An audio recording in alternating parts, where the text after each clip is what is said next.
नमस्कार साथियों, मैं विनय दीक्षित, प्रवक्ता अंग्रेजी, आप सभी लोगों का अपने YouTube channel Vinay Kumar Saraswati English में स्वागत करता हूं।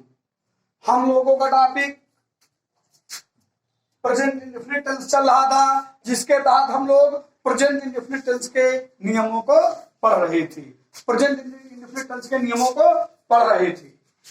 प्रेजेंट इंडेफिनिट टेंस के नियमों को पढ़ रहे थे। अब देखेंगे हम लोग रूल नंबर 8 को देखेंगे। रूल नंबर 8 आपका क्या कहता है? रूल नंबर 7 तक हम लोग 4 वीडियो में पढ़ चुके थे। रूल नंबर 8 देखेंगे। देखें, थोड़ा इंपॉर्टेंट नियम है आपकी मतलब प्रतियोगी परीक्षाओं के लिए भी। देखें, यदि 2 वाक्य दिए हों और परिणाम सूचक वाक्य फ्यूचर इंडेफिनिट टेंस में हो। देखो, परिणाम सूचक वाक्य जरूरी नहीं कि यहाँ पर परिणाम का बोध हो। आप ये जान लीजिए, यानी ये जो प्रिंसिपल क्लॉज होती है मुख्य वाक्य, वह परिणाम मुख्य वाक्य फ्यूचर टेंस में हो, ऐसे इसको समझ लीजिए। और इसमें आपको पता है जब फ्यूचर टेंस में होगा तो स्टाइल और विल का प्रयोग किया जाएगा। इसमें दिया सामान्यतया यह वाक्य प्रिंसिपल क्लॉज मुख्य वाक्य होता है। जो वाक्य अगर मान लीजिए एक वाक्य प्रिंसिपल क्लॉज में हो और फ्यूचर इंडेफिनिट टेंस में हो और शर्त सूचक वाक्य, ये शर्त सूचक वाक्य है, मतलब दूसरा वाक्य जो ये वाक्य नहीं है प्रिंसिपल क्लॉज, इसको छोड़कर जो दूसरा वाक्य है शर्त सूचक वाक्य या अन्य कंडीशन अप्लाई होने पर, या मतलब अन्य कंडीशन अप्लाई वाक्य से यहाँ पर लिख लीजिए, या अन्य कंडीशन अप्लाई वाक्य होने पर दूसरे वाक्य की शुरुआत, और दूसरे वाक्य की शुरुआत देखें, unless, if, when, till, until, as soon as long as, in case, before से हो, तो हम यहां पर क्या करते हैं? से होती है। तो इस दशा में इन शब्दों से शुरू होने वाले वाक्यों को प्रेजेंट इंडेफिनिट टेंस में अनुवाद करना चाहिए। मतलब यदि वाक्य की शुरुआत, इसको हम क्या कहेंगे? सबऑर्डिनेट क्लॉज कहेंगे। यदि सबऑर्डिनेट क्लॉज की शुरुआत unless, if, when, till, until, as soon as long as, in case और बिफोर जैसे शब्दों से हुई है और प्रिंसिपल क्लॉज शैल और विल अर्थात फ्यूचर इंडेफिनिट टेंस में प्रयोग किया गया है, तो हम क्या करेंगे? इन शब्दों से शुरू होने वाले वाक्य को प्रेजेंट इंडेफिनिट टेंस में उसका हम ट्रांसलेशन करेंगे। देखिए, को समझें। हिंदी से भी यहाँ पर लिखा जा सकता था, लेकिन आप लोग समझ लीजिए सब चीजें हिंदी से बताना संभव नहीं है, और बताया भी जा सकता तो आप हिंदी को भी प्रीफर करें। हिंदी और इंग्लिश दोनों को ध्यान देते चलिए। देखें, unless you study minutely, unless you study minutely. देखें इसको, यहाँ पर इस वाक्य को देखें। इन दोनों वाक्यों में एक वाक्य में शैल या विल का प्रयोग किया गया है, एक वाक्य में शैल या विल का प्रयोग किया गया है। तो आप ये समझ लीजिए कि इस वाक्य में देखें, इस वाक्य की शुरुआत किससे है? अनलेस से। तो unless you study minutely, unless माने यदि नहीं, यदि आप माइन्यूटली माने बारीकी से नहीं पढ़ेंगे तो you will not crack PGT English. तो आप अंग्रेजी पीजीटी से क्वालिफाइड नहीं कर सकते, उसकी परीक्षा नहीं क्रैक कर सकते। तो देखें इसमें यहाँ पर क्या दिया है? यहाँ पर दिया है विल दिया है, तो हम जान गए यहाँ पर किसका प्रयोग होना चाहिए? अनलेस का। अब देखें आगे हम देखेंगे, और आगे वाक्य को आप देखें।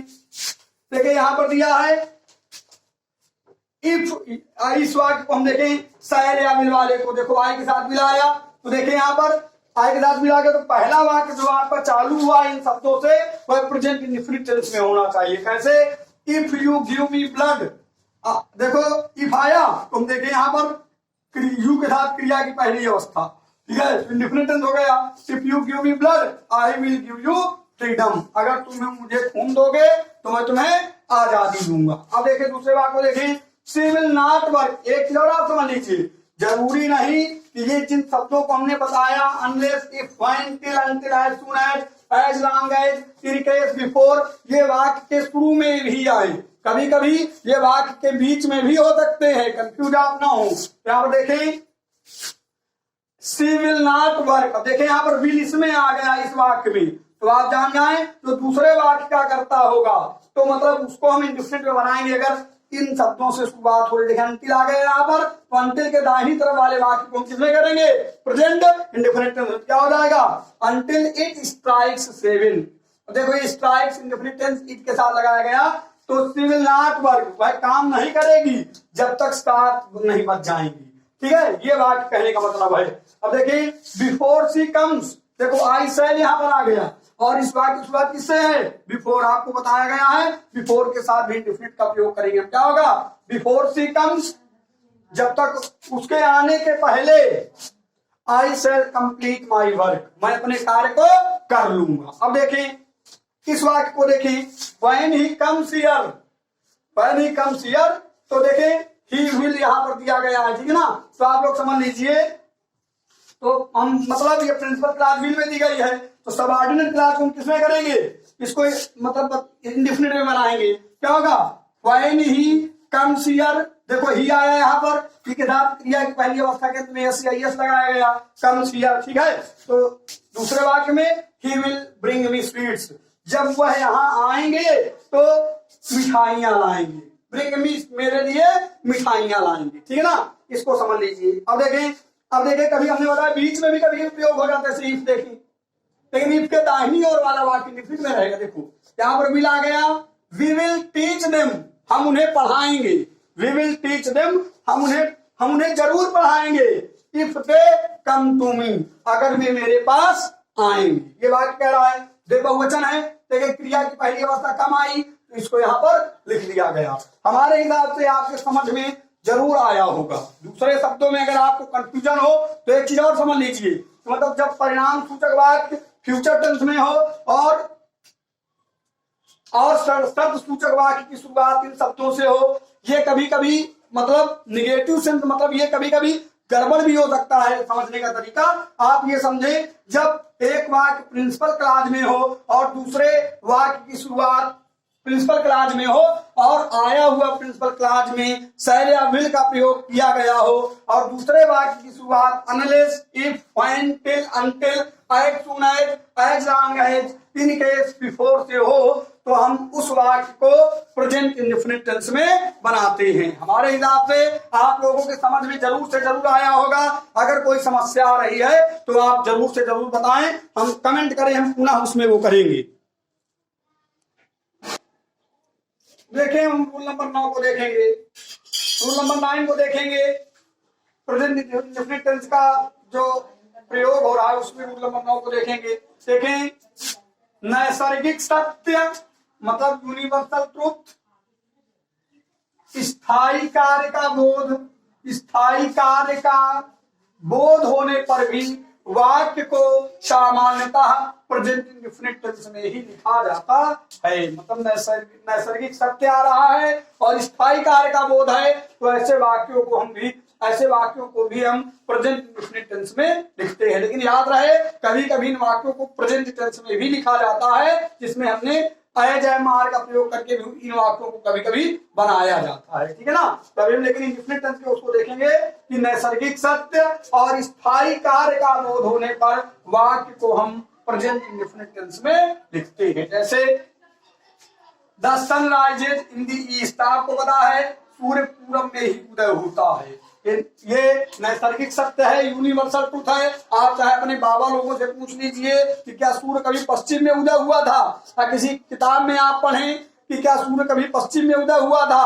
आज आप जगे हैं, आज आप देखे होंगे कि सूर्य पूरब में उदय हुआ था। कल भी आप मतलब जगे थे, आप कल भी आपने देखा था कि सूर्य पूरब में उदय हुआ था, और आगे आने वाले दिनों में भी आप देखेंगे कि सूर्य पूरब में ही उदय होगा। चाहे तो आप कल इसकी जांच कर सकते हैं। इसके बाद देखेंगे the earth revolves round the sun, पृथ्वी सूर्य के चारों ओर घूमती है। यह चीज सही है, इस बात को आर्यभट्ट ने पहले भी बताया था। आज भी भूवेत्ता और भूवैज्ञानिक इसको बता रहे हैं। बर्ड्स फ्लाई, चिड़िया उड़ती है, ये चीज सही है, उड़ती है चिड़िया, ठीक है। अब देखिए 4 and 4 makes 8, 4 और 4 8 होते हैं। 4 और 4 को अगर आप जोड़ देंगे कितने हो जाएंगे? 8, ठीक है ना। अब इसके बाद देखिए water boils at 100 degree centigrade, 100 degree centigrade पर पानी क्या होता है? बॉइल होता है, उबलता है। संभवतः हमने अपना पूरा प्रयास किया है कि प्रेजेंट इंडेफिनिट टेंस के अधिकतर नियमों को, अधिकतर प्रेजेंट इंडेफिनिट टेंस के प्रयोगों को हम यहाँ पर मतलब आप लोगों को उपलब्ध करा सके। हमने अपना पूरा प्रयास किया है और हमने आपको उपलब्ध भी कराया है। अगर त्रुटिवश कोई अगर भूल अगर हो गई हो तो आपसे निवेदन है कि उसमें कमेंट करके हमें इंगित करें ताकि हम अपनी उस गलती को सुधार सके और हम अब आगे आने वाले वीडियो में प्रेजेंट कंटीन्यूअस टेंस को लेकर आएंगे।